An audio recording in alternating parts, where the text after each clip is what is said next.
ಇದು ತಲೆಬುರುಡೆ ಕೇಸ್ನ ಎಕ್ಸ್ಕ್ಲೂಸಿವ್ ಸುದ್ದಿ. ನಿಗೂಢ ವ್ಯಕ್ತಿಯ ಹಿಂದೆ ದುಷ್ಟ ಶಕ್ತಿಗಳ ಕೈವಾಡ ಇದೆಯಾ ಅನ್ನುವಂತ ಪ್ರಶ್ನೆ ಆ ರೀತಿ ಇದೆ ಅನ್ನುವಂತ ವಿಚಾರವನ್ನ ಮಾತಾಡಿದ್ದಾರೆ. ರಿಪಬ್ಲಿಕ್ ಕನ್ನಡದ ಜೊತೆ ಎಕ್ಸ್ಕ್ಲೂಸಿವ್ ಆಗಿ ಮಾತಾಡಿದ್ದಾರೆ. ಆ ನಿಗೂಢ ವ್ಯಕ್ತಿ ಯಾರು ಅಂತ ನಾನು ನೋಡಿದ್ದೇನೆ ಅಂದಿದ್ದಾರೆ. ಧರ್ಮಸ್ಥಳದ ನಿವಾಸಿ ಸ್ಫೋಟಕ ಮಾಹಿತಿಯನ್ನ ರಿಪಬ್ಲಿಕ್ ಕನ್ನಡದ ಜೊತೆ ಬಿಚ್ಚಿಟ್ಟಿದ್ದಾರೆ, ಮಾತಾಡಿದ್ದಾರೆ. ಆ ವಿಚಾರದ ಬಗ್ಗೆ ಹಂಚಿಕೊಂಡಿದ್ದಾರೆ. ದೂರುದಾರನ ಆರೋಪಗಳು 100ಕ್ಕೆ 100ರಷ್ಟು ಸುಳ್ಳು ಅಂತ ಹೇಳಿದ್ದಾರೆ. ಧರ್ಮಸ್ಥಳದ ನಿವಾಸಿ ಚಂದನ್ ಎಕ್ಸ್ಕ್ಲೂಸಿವ್ ಮಾಹಿತಿಯನ್ನ ನೀಡಿದ್ದಾರೆ. ಕಳೆದ 52 ವರ್ಷಗಳಿಂದ ಧರ್ಮಸ್ಥಳದಲ್ಲಿ ವಾಸ ಮಾಡಿ ಜೀವನ ಕಟ್ಕೊಂಡಿರುವಂತಹ ಚಂದ್ರನ್ ರವರೊಟ್ಟಿಗೆ ನಾನಿದ್ದೇನೆ. ಈ ಚಂದ್ರನ್ ರವರು ಈ ಸಂದರ್ಭಕ್ಕೆ ಯಾಕೆ ನಾವು ಮಾತಾಡಿಸಬೇಕಾದಂತ ಅನಿವಾರ್ಯತೆ ಇದೆ ಅಂದ್ರೆ, ಆ ಮುಸುಕುದಾರಿ ವ್ಯಕ್ತಿ, ಧರ್ಮಸ್ಥಳದ ಬುರುಡೆ ಪ್ರಕರಣದಲ್ಲಿ ಇರುವಂತಹ ಮುಸುಕುದಾರಿ ವ್ಯಕ್ತಿ ಯಾರಿರಬಹುದು ಅನ್ನೊಂದು ಶಂಕೆಗೆ ಇವರು ನೇರವಾದಂತ ಒಂದು ಉತ್ತರವನ್ನ ಕೊಡ್ತಾರೆ. ಯಾಕೆಂದ್ರೆ ಆ ವ್ಯಕ್ತಿಯ ಹಿನ್ನೆಲೆ ಆತ ಯಾರಿರಬಹುದು ಪೂರ್ಣ ಮಾಹಿತಿ ಚಂದ್ರನ್ ರವರು ಇದೆ. ಸರ್, ಈಗ ಎಲ್ರಿಗೂ ಮುಸುಕುದಾರಿ ಒಂದು ಹೇಳಿಕೆ ಕೊಟ್ಟ, ಮ್ಯಾಜಿಸ್ಟ್ರೇಟ್ ಮುಂದೆ ಮಾತಾಡಿದ, ಪತ್ರವನ್ನ ಕೊಟ್ಟ, ಕಳೆದ 3 ದಿನದಿಂದ ಇಲ್ಲಿ ಬರ್ತಾ ಇದ್ದಾನೆ, ಓಡಾಡ್ತಾ ಇದ್ದಾನೆ. ಆತನ ಚಲನವಲನ ನೋಡಿದಾಗ, ಆತನ ನಡಿಗೆಯ ಶೈಲಿ ನೋಡಿದಾಗ, ಆತನ ಕಣ್ಣುಗಳನ್ನ ನೀವು ನೋಡಿದಾಗ, ಮುಖ ಮೂಗು ಕಿವಿ ಏನೂ ಕಾಣ್ತಿಲ್ಲ, ಆತನ ಕೈಗಳನ್ನ ನೋಡಿದಾಗ ಒಂದು ಅಂದಾಜು ಇದ್ದೇ ಇರುತ್ತೆ. ನೀವು ಆ ವ್ಯಕ್ತಿ ಯಾರಿರಬಹುದು ಅಂತ ನಿಮ್ಗೆ ಗೊತ್ತಿದೆ ಅನ್ನೋ ಒಂದು ಮಾಹಿತಿ ಇತ್ತು, ಯಾರಿರ್ಬೋದು? ಈಗ ಮುಸುಕಲ್ಲಿ ಇರುವುದರಿಂದ ಅವನು ಯಾರಂತ ಇಲ್ಲಿಗೆ ನಮಗೇನು ಗೊತ್ತಿರುವುದು. ಆ ಹೇಳುವ ಹೆಸರು, ಅವನ ಒಂದು ಹೆಸರನ್ನು ಬದಲು ಕೊಟ್ಟಿದ್ದಾರೆ. ಒಂದನೇದಾಗ ಕಾನೂನಿನ ವ್ಯವಸ್ಥೆಯಲ್ಲಿ ಇರಬಹುದು. ಎರಡನೇದಾಗ ಚಿನ್ನಯ್ಯ ಅಂತ ಹೇಳುವವ ಇಲ್ಲಿ ಶುಚಿ ಕೆಲಸ ಎಲ್ಲ ಮಾಡ್ತಿದ್ದ. ಅವನ ಹೆಂಡತಿ ಮಕ್ಕಳು ಅವರೆಲ್ಲ ಇಲ್ಲಿ ಕೆಲಸ ಮಾಡ್ತಿದ್ರು. ಆಮೇಲೆ ಅವನಿಗೆ ಎಲ್ಲ ಅವನೇ ಆದರೆ ಅವನಿಗೆ ಕುಡಿಯುವ ಅಭ್ಯಾಸ ಅದು ಇದೆಲ್ಲ ಇತ್ತು, ಎಲ್ಲ ಅಭ್ಯಾಸ ಇದ್ದವನೇ ಅವನು. ಹಾಗಾದ್ರೆ ಅವನಿಗೆ ಏನಾದರೂ ಇಲ್ಲಿ ಸಣ್ಣ ಪುಟ್ಟ ಕೆಲಸಗಳು ಮಾಡ್ಕೊಂಡು ಇಲ್ಲೇ ಜೀವನ ಮಾಡ್ತಿದ್ದ. ಯಾವುದೋ ಬೇರೆ ಊರಿಂದ ಬಂದವ, ಕೊಳ್ಳೆಗಾಲನೋ ಮೈಸೂರು ಆ ಕಡೆ ಇರಬಹುದು. ಇಲ್ಲಿ ಬಹಳಷ್ಟು ಕೆಲಸ ಎಲ್ಲ ಮಾಡಿಕೊಂಡಿದ್ದ. ಆದರೆ ಇಲ್ಲಿದ್ದು ವ್ಯವಸ್ಥೆ ಎಲ್ಲ ಪಡೆದುಕೊಂಡು ಇಂತಹ ಒಂದು ಯಾರೋ ಹೇಳಿದ ಮಾತಿಗೆ ಅವನು ಒಪ್ಪಿಕೊಂಡನೋ ಅಲ್ಲದಿದ್ದರೆ ಈ ಹೆಣಗಳ ವಿಷಯದಲ್ಲಿ ಹೇಳಲಿಕ್ಕೆ ಹೋದರೆ, ಯಾಕಂತ ಹೇಳಿದ್ರೆ 1-2 ಹೆಣಗಳೆಲ್ಲಾದ್ರೂ ಹೂತಿರ್ಲಿಕ್ಕೆ ಬೇಕು. ಯಾಕಂದ್ರೆ ಕೊಲೆ ಮಾಡಿ ಅಲ್ಲ ಅಥವಾ ಅತ್ಯಾಚಾರ ಮಾಡಿ ಅಲ್ಲ. ಧರ್ಮಸ್ಥಳಕ್ಕೆ ಲಕ್ಷಾಂತರ ಜನ ಭಕ್ತಾದಿಗಳು ಬರುವುದರಿಂದ ಕೆಲವರು ಅನಾರೋಗ್ಯದಲ್ಲಿ ಸತ್ತಿರ್ತಾರೆ, ಕೆಲವು ಏನಾದರೂ ಆಗಿ ಸತ್ತಿರ್ತಾರೆ. ಆದರೆ ಅವರ ವಾರಿಸುದಾರರಿದ್ದರೆ ಅವರು ತಗೊಂಡು ಹೋಗ್ತಾರೆ. ಇಲ್ಲಿ ಧರ್ಮಸ್ಥಳದಲ್ಲಿ ಹೀಗೆ, ಇದು ಧರ್ಮಸ್ಥಳ ಅಂದ್ರೆ ನಾವು ಕಾಶಿ ಇದ್ದಾಗೆ. ಕೆಲವರು ಅಂದ್ರೆ ಶಿವಕ್ಷೇತ್ರ. ಕೆಲವರು ನದಿಗೆ ಹಾರಿ ಆತ್ಮಹತ್ಯೆ ಮಾಡುವುದಿಲ್ಲ, ಯಾಕಂದ್ರೆ ಅವರೊಂದು ಮನಸ್ಸು ಮೋಕ್ಷ ಅಂತ ಹೇಳಿ. ಅದೇ ರೀತಿ ಕಾಲು ಜಾರಿ ಬಿದ್ದು ಸತ್ತಿರ್ತಾರೆ. ಅಂತದ್ದು ಅಡ್ರೆಸ್ ಅದೆಲ್ಲ ಸಿಕ್ಕಿದ್ರೆ ಪೊಲೀಸ್ ಮುಖಾಂತರ ಅಥವಾ ಅದಕ್ಕೆ ಸಂಬಂಧಪಟ್ಟ ಪಂಚಾಯತ್ ಅದರ ಅಧಿಕಾರಿಗಳ ಮುಖಾಂತರ ಅದಕ್ಕೆ ರವಾನೆ ಮಾಡುವಂತ ವ್ಯವಸ್ಥೆಗಳು ಮಾಡ್ತಾರೆ. ಮಾಡಲೇಬೇಕಲ್ಲ ಅವರು. ಇದು ಕಾನೂನಿಗೇನು ಅತೀತವಲ್ಲ ಈ ಕ್ಷೇತ್ರ. ಚಿನ್ನಯ್ಯ ಇರಬಹುದು ಅನ್ನೊಂದು ಶಂಕೆಯಲ್ಲಿ ನೀವು ಹೇಳ್ತಿರೋದ್ರಿಂದ, ಚಿನ್ನಯ್ಯ ಅನ್ನೋ ವ್ಯಕ್ತಿಗೆ ನಿಖರವಾಗಿ ಇದೇ ಜಾಗಗಳು ಅಂತ ತೋರ್ಸೋದಕ್ಕೆ ಒಂದು ಆ ಜಾಗ ಪರಿಚಯ ಇರಬೇಕು. ಆತ ಒಂದಾದ್ರೂ ಆ ರೀತಿ ಕೆಲಸ ಮಾಡಿರಬೇಕು. ಅಷ್ಟು ಗಟ್ಟಿಯಾಗಿ ಆತ ಅಧಿಕಾರಿಗಳ ಮುಂದೆ ಹೇಳ್ತಿರೋಂಥದ್ದು. ಈ ಬೆಟ್ಟದ ಪ್ರದೇಶವನ್ನ ಹೊರತುಪಡಿಸಿ, ನದಿ ದಂಡೆಯ ಪ್ರದೇಶವನ್ನು ಹೊರತುಪಡಿಸಿ 13ನೇ ಸ್ಥಳ 9, 10, 11 ಇದೆರಡು ಕೂಡ ಬೆಂಗಳೂರು ಮತ್ತೆ ಧರ್ಮಸ್ಥಳ ಹೈವೇ ಪಕ್ಕದಲ್ಲೇ ಇರೋದ್ರಿಂದ ಇಲ್ಲಿ ಸಿಕ್ಕೇ ಸಿಗುತ್ತೆ ಅಂತ ಅಷ್ಟು ಖಾತ್ರಿಯಿಂದ ಹೇಳ್ತಿದ್ದಾನೆ. ಅಂದ್ರೆ ಆತ ಒಂದು ನೋಡಿರ್ಲಿಕ್ಕುಂಟು, ಇಲ್ಲ ಆ ಕೆಲಸವನ್ನ ಮಾಡಿರ್ಲಿಕ್ಕುಂಟು. ಅದು ಮಾಡಿರೋ ಸಾಧ್ಯತೆ, ಕೆಲಸ ಮಾಡಿರೋ ಸಾಧ್ಯತೆ ಇದೆ. ಎಲ್ಲಿ ಹೂತಾಕಿರ್ಬಹುದು ಏನಂತ ಹೇಳಿ ನಮಗೆ ಗೊತ್ತಿಲ್ಲ. ಅಂದ್ರೆ ಹೂತಾಕಿರ್ಬಹುದು ಅಂದ್ರೆ ಏನು, ಅನಧಿಕೃತವಾದ ಯಾವುದು ಇಲ್ಲಿ ನಡೆಯುವುದಿಲ್ಲ ಧರ್ಮಸ್ಥಳದಲ್ಲಿ. ಅಕಸ್ಮಾತ್ ವಾರಿಸುದಾರರೇ ಇಲ್ಲದೆ ಈ ನದಿಯಲ್ಲೆಲ್ಲ ಬಿದ್ದು ಕೊಳತು ಆ ಶವವನ್ನೇ ತೆಗೀಲಿಕ್ಕೆ ಆಗುದಿಲ್ಲ. ಅದು ಅದೇ ನದಿಯಲ್ಲಿ ಬಿದ್ದು ಕೊಳತಿರಬಹುದು ಅಂತ ಹೇಳಲಿಕ್ಕೂ ಆಗುದಿಲ್ಲ. ಯಾಕಂದ್ರೆ ಇದು ನದಿ ಬಹಳ ವಿಶಾಲವಾಗಿದೆ. ಬೇರೆ ಊರಿಂದ ಯಾವುದೋ ನದಿಗಳಿಂದ ತೇಲಿ ಬಂದು ಇಲ್ಲಿ ತಡೆಗೋಡೆ ಸೇರ್ತದೆ. ಕೆಲವು ಸಲ ಈ ನದಿಗೆ ಏನಾದ್ರೂ ಬಿದ್ದದ್ದು ಎಲ್ಲೂ ಹೋಗಬಾರದು ಈ ಜನಗಳದಂತ ಉದ್ದೇಶದಲ್ಲಿ ಅದಕ್ಕೊಂದು ಬೇಲಿ ತರ ಮಾಡಿರ್ತಾರೆ. ಅದಕ್ಕೆ ಸಿಕ್ಕಿ ಹಾಕಿಕೊಂಡು ಮಾಂಸ ಎಲುಬೆಲ್ಲ ಬೇರೆ ಆಗಿದ್ದೆಲ್ಲ ಇರ್ಲಿಕ್ಕೆ ಸಾಧ್ಯತೆ ಉಂಟು. ಯಾವತ್ತೂ ಗಮನಕ್ಕೆ ಬರುತ್ತೆ. ಒಂದು ಇಲ್ಲೇ ಸತ್ತಿರಬಹುದು ಅಂತ ಹೇಳಲಿಕ್ಕೆ ಸಾಧ್ಯ ಇಲ್ಲ. ಅದು ಯಾವುದೋ ಊರಿನಲ್ಲಿ ಯಾವುದೋ ನದಿಯಲ್ಲಿ ಬಳ್ಳದಲ್ಲಿ ತೇಲಿಕೊಂಡು ಬಂದು ಎಲ್ಲೋ ಪುದೆಯಲ್ಲಿ ಸಿಕ್ಕಿಕೊಂಡು ಮತ್ತೆಷ್ಟೋ ಸಮಯಗಳ ನಂತರ ಈ ನದಿಗೆ ಬಂದಾಗ ಈ ನದಿಗೆ ಎಲ್ಲಾದ್ರೂ ಒಂದು ತಡೆಗಳಿರ್ತದೆ. ಇಲ್ಲಿ ಯಾಕಂತ ಹೇಳಿದ್ರೆ ಎಲ್ಲೋ ಒಂದು ನೇರವಾದ ವ್ಯವಸ್ಥೆ ಇದೆ. ಇಲ್ಲಿ ಏನಾದ್ರೂ ಬಿದ್ದರೂ ಸಿಗಬೇಕಂತ ಹೇಳಿ ಅದಕ್ಕೊಂದು ಬೇಲಿ ತರ ಎಲ್ಲ ಸಿಗ್ತದೆ. ಅದು ಯಾವತ್ತಾದ್ರೂ ಸಿಕ್ಕಿದ್ರೆ ಅಂತದನ್ನು ಮುಟ್ಲಿಕ್ಕೆ ಸಾಧ್ಯ ಇಲ್ಲದಂತ ಪರಿಸ್ಥಿತಿಯಲ್ಲಿ ಮಾಡಿರ್ಲಿಕ್ಕೆ ಸಾಧ್ಯ. ಅದು ಅಂತದ್ದು ಸಿಕ್ಕಿದೆ ಅಂತ ಹೇಳುದು ನಾನು ಕೇಳಿದ್ದೇನೆ. ಆದ್ರೆ ಅದನ್ನು ಎಲ್ಲಿ ಅವರು ದಫನ ಮಾಡ್ತಾರೆ ಅಂತ ನಾನು ನೋಡ್ಲಿಕ್ಕೆ ಹೋಗುದಿಲ್ಲ. ಅಂದ್ರೆ ಅದೇನು ಕೊಲೆಗಿಲ್ಲ ಅಲ್ಲಲ್ಲ, ಅದಕ್ಕೆ ಹೋಗುದು. ನಾನು ಕೇಳ್ತಿರೋದು ಈ ಚಂದ್ರನ್ ಬರೆದಿರುವಂತ ದೂರಿನ, ಚಂದ್ರನ್ ಅಂತೀನಿ, ಈ ಚಿನ್ನಯ್ಯ ಅನ್ನೋ ಒಂದು ವ್ಯಕ್ತಿ ಅಥವಾ ಅನಾಮಧೇಯ ವ್ಯಕ್ತಿ ಬರೆದಿರುವಂತ ದೂರಿನಲ್ಲಿ ಪ್ರಭಾವಿ ಕುಟುಂಬ ಅಂತ ಬಳಸಿದ್ದಾನೆ. ಹಾಗಾದ್ರೆ ಇಲ್ಲಿ ನೇರವಾದ ಆರೋಪ ಪ್ರಭಾವಿ ಕುಟುಂಬ ಅಂದ್ರೆ ಯಾರ ಮೇಲೆ ಮಾಡ್ತಿದ್ದಾನೆ ಅಂತ ಎಲ್ರಿಗೂ ಗೊತ್ತಿದೆ. ಆ ಕುಟುಂಬದಿಂದ ಯಾರು ಕೂಡ ಇದ್ರ ಬಗ್ಗೆ ಮಾತಾಡ್ಲಿಕ್ಕೂ ಹೋಗಿಲ್ಲ. ಆ ಕುಟುಂಬದ ವಿರುದ್ಧ ಈತನಿಗಿರುವಂತ ವೈಷಮ್ಯ ಏನಿರಬಹುದು, ದ್ವೇಷ ಏನಿರಬಹುದು. ಆತ ಹೇಳಿದಂತೆ ಪತ್ರದಲ್ಲಿ 100 ಹೆಣ್ಣು ಮಕ್ಕಳು ಅಂತ ಹೇಳಿದ್ದಾರೆ. ಆ ಕುಟುಂಬದ ಕೆಲಸವೇ ಅದು ಅನ್ನೋ ರೀತಿ ಬರ್ದಿದ್ದಾನೆ ಅಂದಾಗ ಯಾವ ಕಾರಣಕ್ಕೆ ಈ ರೀತಿ ಆತ ಆರೋಪ ಮಾಡ್ತಿರ್ಬೋದು? ಇಲ್ಲಿ ಕೆಲಸ ಮಾಡ್ತಿರುವಾಗ ಇಲ್ಲಿ ಎಲ್ಲೋ ಚಿನ್ನ ಕಳವಾಗುವುದು, ಏನಾದರೂ ಕಳ್ಳತನದಲ್ಲಿ, ಕೆಲವು ಕಳ್ಳತನದಲ್ಲೂ ಭಾಗಿ ಅನ್ನೋದನ್ನು ನಾನು ಹೇಳುವುದು ಕೇಳಿದ್ದೇನೆ. ಯಾಕಂದ್ರೆ ನಾನು ಈಗ ಧರ್ಮಸ್ಥಳದಲ್ಲಿ ಇರುವುದು. ಇದು ಧರ್ಮಸ್ಥಳ ಗ್ರಾಮ, ನಾನು ಈ ಗ್ರಾಮಸ್ಥ. ನೇತ್ರಾವತಿಗೂ ಇಲ್ಲಿಗೂ ನಿಜವಾಗಿ 3.5 ಕಿಲೋಮೀಟರ್ ಇದೆ. ಈ 3.5 ಕಿಲೋಮೀಟರ್ ಅಲ್ಲಿ ಯಾರಾದ್ರೂ ಇಲ್ಲಿ ಬಂದಾಗ ಹೇಳುವ ಗೊತ್ತಾಗುತ್ತೆ, ಚಿನ್ನಯ್ಯ ಅಂತ ಹೇಳೋನೇನೋ ಅಲ್ಲಿ ಇದಾಗಿದೆ ಹಾಗಾಗಿದೆ. ಅವನು ಯಾರಾದರೂ ಈ ದುರ್ಜನರ ಜೊತೆ ಸೇರಿಕೊಂಡು ಅವ್ರ ಹತ್ರ ಹೇಳ್ಬಹುದು. ಯಾಕಂದ್ರೆ ನಾನು ಅಲ್ಲಿ ಕೆಲಸಕ್ಕಿರುವಾಗ ಅಲ್ಲಿ ಹೆಣಗಳನ್ನೆಲ್ಲ ಹೂತಿದ್ದೇನೆ, ಆ ಹೆಣಗಳನ್ನು ಹೂತಿದ್ದೇನೆ ಅಂತ ನಾನು ಹೇಳಿರ್ಬೋದು ಅಷ್ಟೇ ಹೊರತು ಮತ್ತೆ ಕೊಲೆಗಳನ್ನು ಮಾಡಿದ್ದು ಮತ್ತೆ ಸೇರಿಸಿರ್ತಾರೆ. ಈಗ ಆತ ಹೇಳ್ತಿರೋಂಥದ್ದು ಕಲ್ಲೇರಿ ಪೆಟ್ರೋಲ್ ಬಂಕ್ ವಿಚಾರವಾಗಿ ನಾವು ನೋಡಿದಾಗ ಆ ಪತ್ರವನ್ನು ನಾನು ಓದಿದ್ದೀನಿ, ನೀವು ಓದಿದ್ದೀರಾ.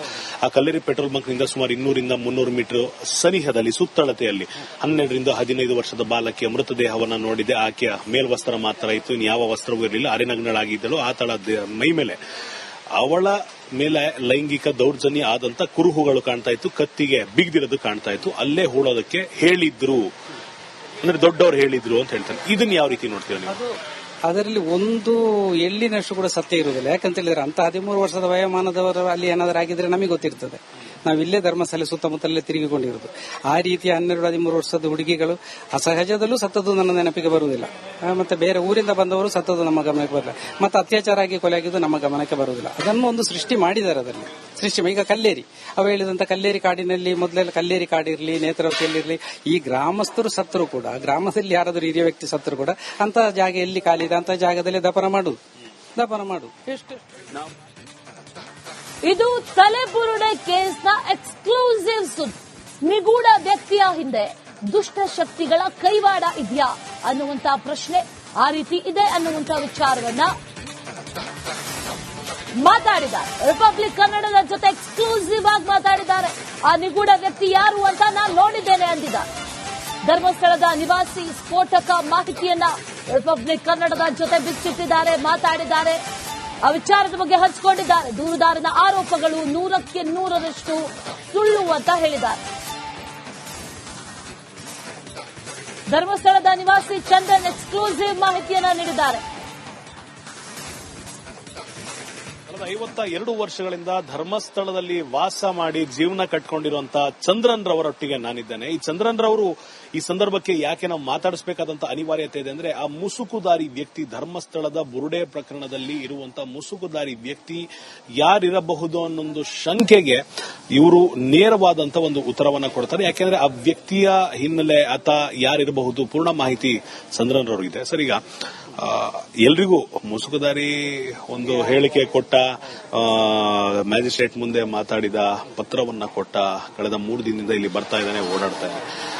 ಆತನ ಚಲನವಲನ ನೋಡಿದಾಗ, ಆತನ ನಡಿಗೆಯ ಶೈಲಿ ನೋಡಿದಾಗ, ಆತನ ಕಣ್ಣುಗಳನ್ನ ನೀವು ನೋಡಿದಾಗ, ಮುಖ, ಮೂಗು, ಕಿವಿ ಏನೂ ಕಾಣ್ತಿಲ್ಲ, ಆತನ ಕೈಗಳನ್ನ ನೋಡಿದಾಗ ಒಂದು ಅಂದಾಜಿದ್ದೇ ಇರುತ್ತೆ.